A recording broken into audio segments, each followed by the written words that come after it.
दोस्तों बहुत बहुत स्वागत है आप सभी का हमारे इस YouTube चैनल में। दोस्तों इस चैनल पर अब तक की सबसे बड़ी खबर की अपडेट आपको मिलती है, इसलिए आप रेड बटन दबाकर आप चैनल को सब्सक्राइब कर लें और बेल आइकन को भी जरूर प्रेस कर लें, जिससे कि आपसे कोई भी न्यूज मिस ना हो। इस चैनल पर आपको सिर्फ और सिर्फ सच्ची खबर ही दिखाई जाती हैं और सारी खबरें काम की होती हैं। तो दोस्तों बढ़ते हैं पहली बड़ी खबर की ओर।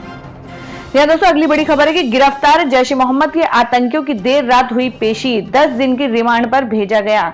14 फरवरी को जम्मू कश्मीर के पुलवामा में हुए आतंकी हमले के बाद देश की जांच एजेंसियां चौकन्नी हैं। इसी के चलते उत्तर प्रदेश के एंटी टेररिस्ट स्क्वाड ATS ने बड़ी कार्रवाई करते हुए देवबंद से 2 संदिग्ध आतंकियों को गिरफ्तार किया था। आतंकियों को जब शनिवार को लखनऊ के ATS कोर्ट में पेशी के लिए ले जाया गया तो वकीलों ने उनका विरोध किया। इस बीच पाकिस्तान के खिलाफ नारेबाजी भी की गई, जिसके चलते दोनों आरोपियों को कोर्ट में पेश नहीं किया जा सका। विरोध प्रदर्शन के चलते दोनों आतंकियों को देर रात दोनों आरोपियों को कोर्ट में पेश किया गया, जहां से उन्हें 10 दिन की हिरासत में भेज दिया गया।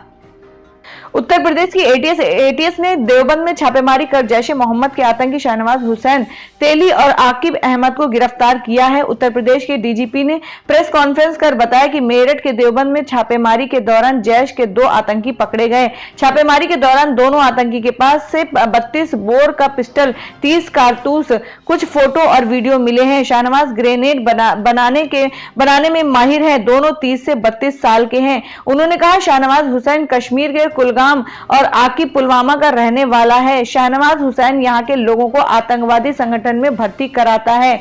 DGP ने बताया कि अब दोनों आतंकी को ट्रांजिट से रिमांड पर लखनऊ लाया जाएगा। इनकी बाकी साथियों की भी तलाश की जा रही है। साथ ही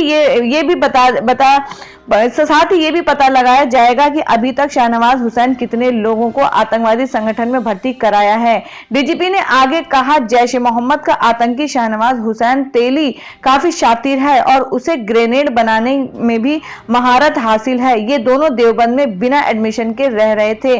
DGP ने कहा यूपी पुलिस को इलेक्ट्रॉनिक्स माध्यम से यह सूचना मिली कि कुछ छात्र बिना एडमिशन के देवबंद में रह रहे हैं। इस पर ATS ने छापेमारी कर दोनों आतंकियों को गिरफ्तार कर लिया। यूपी ATS अब दोनों आतंकी को ATS कोर्ट में पेश करेंगे, फिर दोनों को रिमांड में लेकर फंडिंग कौन कर रहा है इसकी जानकारी करेंगे। DGP ने बताया कि अभी दोनों आतंकी से पूछताछ हो रही है। कुछ और अहम जानकारियां मिलेंगी, उसे हम मीडिया से साझा करेंगे। उन्होंने कहा पुलवामा हमले में इनका लिंक है या नहीं ये कहना अभी मुश्किल है, हम पूछताछ के बाद ही ये क्लियर कर पाएंगे। ये लोग पुलवामा घटना पहले यहां पर आए हैं या बाद में, ये जांच का विषय है। जी हाँ दोस्तों अगली एक और बड़ी खबर है कि अखिलेश यादव का PM पर हमला, कहा कल्पवासी तो सच चले गए, अब PM के आने का क्या फायदा। समाजवादी पार्टी के SP के राष्ट्रीय अध्यक्ष अखिलेश यादव शनिवार को प्रयाग दौरे पर गए थे। इस दौरान वो पुलवामा आतंकी हमले में शहीद हुए CRPF जवान महेश के घर पहुंचे। वहां उन्होंने शहीद के परिजनों से मिलकर उनका सांत्वना दी और हर संभव मदद का आश्वासन दिया। उन्होंने प्रदेश की योगी सरकार से उन्होंने 1 करोड़ मुआवजे की मांग की। यादव ने कहा कि पाकिस्तान को करारा जवाब देना चाहिए ताकि आतंकवाद पर लगाम लगाई जा सके। अखिलेश ने PM मोदी के कुंभ में आने पर चुटकी लेते हुए कहा जब सभी संत और कल्पवासी यहां से चले गए हैं तो ऐसे में प्रधानमंत्री के यहां आने का क्या फायदा है। उन्होंने कहा कि अब आपकी जिम्मेदारी है कि आप BJP सरकार को करारा जवाब दें। बूथ सैनिक बनकर BJP की हार सुनिश्चित है। उन्होंने कहा कि आगामी लोकसभा चुनाव में युवा नौजवान सोच समझकर वोट की मशीन दबाए और नए नेता का चुनाव करे, तभी खुली हवा में देश का नौजवान किसान सांस ले सकता है। जी हाँ दोस्तों अगली बड़ी खबर है कि करोल बाग में एक जर्जर मकान का हिस्सा ढहा। मध्य दिल्ली के करोल बाग में जर्जर हो गए एक भवन का एक हिस्सा शनिवार को ढह गया। दिल्ली अग्निशमन सेवा के एक अधिकारी ने ये जानकारी दी। अधिकारी ने बताया कि इस भवन के अंदर फंस गई एक महिला समेत 4 लोगों को सुरक्षित बाहर निकाल लिया गया है। अधिकारी के अनुसार रात 8 बजे दिल्ली अग्निशमन विभाग को इस घटना की खबर मिली। उसके बाद बचाव दल समेत 4 गाड़ियां मौके पर भेजी गई हैं। अधिकारी के मुताबिक कोई हताहत नहीं हुआ। ये घटना ऐसे समय हुई जब महज कुछ दिन पहले करोल बाग में ही एक होटल में आग लगने से 17 लोगों की जान चली गई थी। दोस्तों अगली बड़ी खबर है कि PM मोदी बोले नामुमकिन को किया मुमकिन, भारत को बनाएंगे $10 खरब की अर्थव्यवस्था।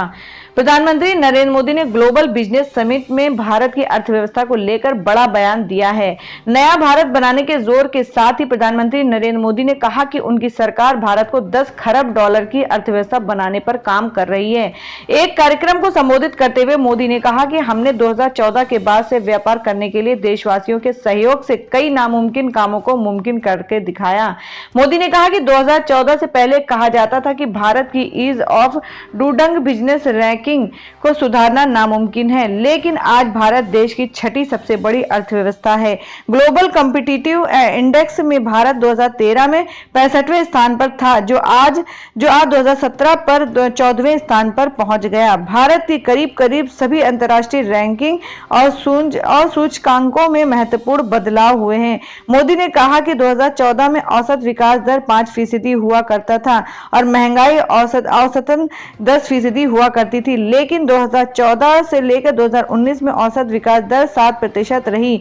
वहीं महंगाई दर भी 4.5% से कम हो गई है। भारतीय अर्थव्यवस्था के उदारीकरण के बाद से पहली बार औसत विकास इतनी ज्यादा और औसत महंगाई इतनी कम होगी। ऐसी परिस्थिति अब तक के किसी भी सरकार के मुकाबले पहली बार बनी है। प्रधानमंत्री ने कहा, भारत एक व्यापार करने वाला राष्ट्र है, ना कि राजनीति करने वाला या फिर सैन्य राष्ट्र है। 130 करोड़ की आबादी ही इस देश की सबसे बड़ी ताकत है। 4.5 सालों में महंगाई दर से लेकर व्यापार घाटा और चालू खाता घाटा काफी कम हो गया है। ये इसलिए क्योंकि सरकार ने भ्रष्टाचार पर रोक लगा दी है। पहले की सरकारें केवल भ्रष्टाचार पर ध्यान देती थीं। तो दोस्तों, आपको हम फिर से याद दिला दें कि आपको अपने राज्य और अपने शहर का नाम हमें कमेंट करके जरूर बताएं, कि जिससे कि आपके राज्य और आपके शहर की हर न्यूज आप तक पहुंच सके। और हमारे चैनल को भी जरूर सब्सक्राइब कर लें, जिससे कि आपसे कोई भी न्यूज मिस ना हो। जी दोस्तों, अगली बड़ी खबर है कि मोदी गवर्नमेंट आपके लिए लेकर आई है घर बैठे 1 लाख तक जीतने का मौका। अगर आप भी कुछ नया सोच सकते हैं या फिर आपके अंदर कुछ नया करने का जुनून है, तो मोदी गवर्नमेंट आपके लिए एक अच्छा मौका लेकर आई है। राष्ट्र में बुलेट ट्रेन चलाने के लिए प्रोजेक्ट पर तेजी से कार्य चल रहा है, लेकिन गवर्नमेंट बुलेट ट्रेन को एक अलग पहचान व नाम देना चाहती है। ऐसे में मुंबई से अहमदाबाद के बीच चलने वाली पहली बुलेट ट्रेन के लिए national high speed rail corporation ने एक नेशनल राष्ट्रीय कंपटीशन की घोषणा की है। 25 मार्च तक कर सकते हैं आवेदन। इस प्रतियोगिता के तहत आपको बुलेट ट्रेन का नाम बताना होगा व एक मैस्कॉट डिजाइन करना होगा। विजेता को गवर्नमेंट की तरफ से 1 लाख रुपए का नगद इनाम दिया जाएगा। इस प्रतियोगिता के लिए आप 25 मार्च तक आवेदन कर सकते हैं। प्रतियोगिता के बारे में घोषणा करते हैं NHSRCL ने बताया, मैस्कॉट अच्छी तरह डिजाइन किया हुआ कैरेक्टर होना चाहिए, जो NHSRCL के वैल्यू सिस्टम में बढ़ावा कर सके वो जो लोग तब अपनी बात पहुंचा सके। मैस्कॉट डिजाइन के लिए पुरस्कार। मैस्कॉट डिजाइन प्रतियोगिता के विजेता को 1 लाख रुपए का नगद पुरस्कार दिया जाएगा। इसके अतिरिक्त 5 सांत्वना पुरस्कार दिए जाएंगे। प्रत्येक सांत्वना पुरस्कार के लिए 10,000 रुपए की राशि दी जाएगी। वहीं ट्रेन के नाम के लिए विजेता प्रतिभागी को 50,000 रुपए नगद व 5 सांत्वना पुरस्कार के तौर पर 5-5 हजार रुपए दिए जाएंगे।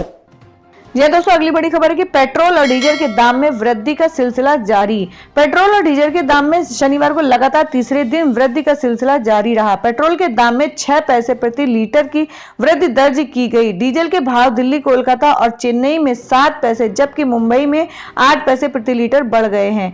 3 दिनों में देश की राजधानी में पेट्रोल 35 पैसे प्रति लीटर महंगा हो गया है, जबकि डीजल के दाम में 38 पैसे प्रति लीटर की वृद्धि हुई है। इंडियन ऑयल के वेबसाइट के अनुसार दिल्ली, कोलकाता, मुंबई और चेन्नई में पेट्रोल के दाम बढ़कर क्रमशः 71.35 रुपए, 73.45 रुपए, 76.99 रुपए और 74.8 रुपए प्रति लीटर हो गई है। चारों महानगरों के डीजलों की कीमतों के बढ़कर क्रमशः 66.55 रुपए और 68.34 रुपए प्रति लीटर, 69.71 रुपए और 70.32 रुपए प्रति लीटर हो गई है। पहली बड़ी खबर है कि सर्जिकल स्ट्राइक के मुख्य रणनीतिकार रहे पूर्व ले जनरल डीएस हुड्डा का बयान, भारतीय नेताओं के बजाय पाकिस्तान सेना से निपटना आसान कहा। नेताओं में अपनी पहचान बनाने के लिए सस्ती लोकप्रियता का चलन। उरी हमले के बाद सीमा पर आतंकवादी ठिकानों पर सेना की सर्जिकल स्ट्राइक के मुख्य रणनीतिकार पूर्व ले जनरल डीएस हुड्डा ने आज कहा कि नेताओं में अपनी पहचान बनाने के लिए उपराष्ट्रीयता को उभारने और सस्ती लोकप्रियता का चलन बढ़ा है, जिससे देश में ध्रुवीकरण बढ़ सकता है तथा अशांति पैदा हो सकती है। जनरल हुड्डा ने आज यहां लाल बहादुर शास्त्री प्रबंधन संस्थान में भविष्य की सुरक्षा चुनौतियों के बारे में व्याख्यान देते हुए ये बात कही। प्रबंधन छात्राओं को संबोधित करते हुए उन्होंने कहा कि देश में पहचान आधारित टकराव एक बड़ी समस्या का रूप ले सकता है।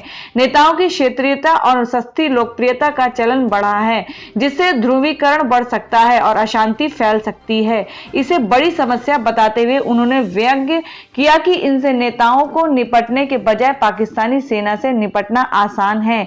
जनरल हुड्डा ने कहा कि दिवंगत लाल बहादुर शास्त्री ने प्रधानमंत्री रहते हुए कहा था कि हर राष्ट्र के सफर में एक ऐसा मुकाम आता है जब वो इतिहास के चौराहे पर खड़ा होता है और उसे तय करना होता है कि किस ओर जाना है। उन्होंने कहा कि पहचान के लिए राजनीति,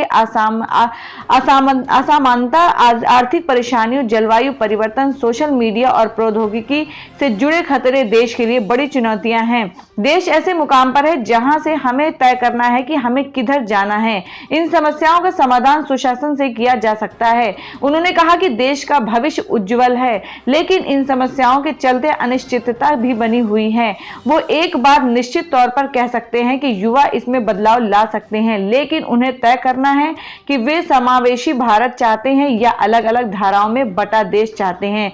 जनरल हुड्डा ने कहा कि जलवायु परिवर्तन के कारण पानी की कमी और बाढ़ दो सबसे बड़े खतरे हैं और इनसे किसान तथा कृषि से जुड़े लोग सबसे अधिक प्रभावित होते हैं। अभी भी देश में स्वच्छ पेयजल की कमी बहुत बड़ी समस्या है। राजधानी दिल्ली का तो 82% पानी दूषित है। ऐसे ही बेरोजगारी और असमानता भी बड़ी चुनौती है। 1% लोगों के पास देश की 51% संपत्ति है और बेरोजगारी का आलम यह है कि 80 लाख नौकरियों की अभी जरूरत है। उन्होंने कहा कि सूचना प्रौद्योगिकी से क्रांति आई है और जीवन आसान बना है, लेकिन ये भी असमानता का भी कारण बन सकता है, क्योंकि प्रौद्योगिकी की बहुत महज कुछ फीसदी लोगों तक ही है। वो इसका फायदा उठा रहे हैं जो इससे वंचित हैं, वो पीछे छूट रहे हैं। प्रौद्योगिकी के फायदे और नुकसान गिनाते हुए उन्होंने कहा कि जहां आर्टिफिशियल इंटेलिजेंस के काम आ रहे हो, वहां नामुमकिन चीजें भी हो रही हैं। वहीं इसके कारण युवाओं के रोजगार के अवसर भी कम हो रहे हैं। प्रौद्योगिकी के बढ़ते इस्तेमाल के नुकसान गिनाते हुए उन्होंने कहा कि साइबर अपराधों की संख्या में बढ़ोतरी हुई है और पिछले वर्ष के पहले 6 महीने में ही साइबर अपराध की 7 लाख घटनाएं हुई।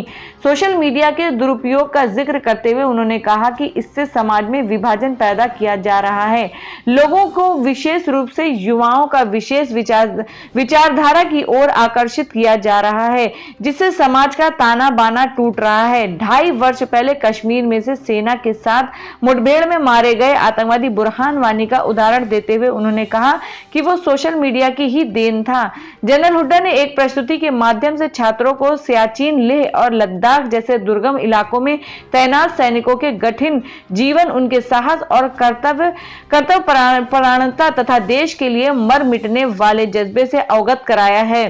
संस्थान के अध्यक्ष और पूर्व केंद्रीय मंत्री अनिल शास्त्री ने कहा कि देश और उसके लोगों की लोकतंत्र के प्रति वचनबद्धता बड़ी बात है। यह ऐसे समय में है और महत्वपूर्ण हो जाता है जब पड़ोसी देशों बांग्लादेश और पाकिस्तान में तानाशाही का दौर रहा है। उन्होंने कहा कि भारत की सेना पूरी तरह से राजनीति से दूर रही है और उसने अपने सिद्धांत और कर्तव्यों का सदैव निर्वहन किया है। उन्होंने कहा कि अगले वर्ष संस्थान अपनी स्थापना के 25 वर्ष पूरे करेगा।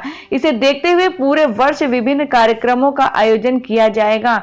इस मौके पर संस्थान के अनेक प्रतिभाशाली छात्रा और पूर्व छात्रों को सम्मानित भी किया जाएगा। जी दोस्तों, अगली बड़ी खबर है कि पीएम मोदी बोले नामुमकिन को किया मुमकिन, भारत को बनाएंगे 10 खरब डॉलर की अर्थव्यवस्था। प्रधानमंत्री नरेंद्र मोदी ने ग्लोबल बिजनेस समिट में भारत की अर्थव्यवस्था को लेकर बड़ा बयान दिया है। नया भारत बनाने के जोर के साथ ही प्रधानमंत्री नरेंद्र मोदी ने कहा कि उनकी सरकार भारत को 10 खरब डॉलर की अर्थव्यवस्था बनाने पर काम कर रही है। एक कार्यक्रम को संबोधित करते हुए मोदी ने कहा कि हमने 2014 के बाद से व्यापार करने के लिए देशवासियों के सहयोग से कई नामुमकिन कामों को मुमकिन करके दिखाया। मोदी ने कहा कि 2014 से पहले कहा जाता था कि भारत की ease of doing business ranking को सुधारना नामुमकिन है, लेकिन आज भारत देश की छठी सबसे बड़ी अर्थव्यवस्था है। ग्लोबल कॉम्पिटिटिव इंडेक्स में भारत 2013 में 65वें स्थान पर था, जो आज 2017 पर 14वें स्थान पर पहुंच गया। भारत की करीब सभी अंतर्राष्ट्रीय रैंकिंग और सूचकांकों में महत्वपूर्ण बदलाव हुए हैं। मोदी ने कहा कि 2014 में औसत विकास दर 5% हुआ करता था और महंगाई औसतन 10% हुआ करती थी, लेकिन 2014 से लेकर 2019 में औसत विकास दर 7% रही। वहीं महंगाई दर भी 4.5% से कम हो गई है। भारतीय अर्थव्यवस्था के उदारीकरण के बाद से पहली बार औसत विकास इतनी ज्यादा और औसत महंगाई इतनी कम होगी।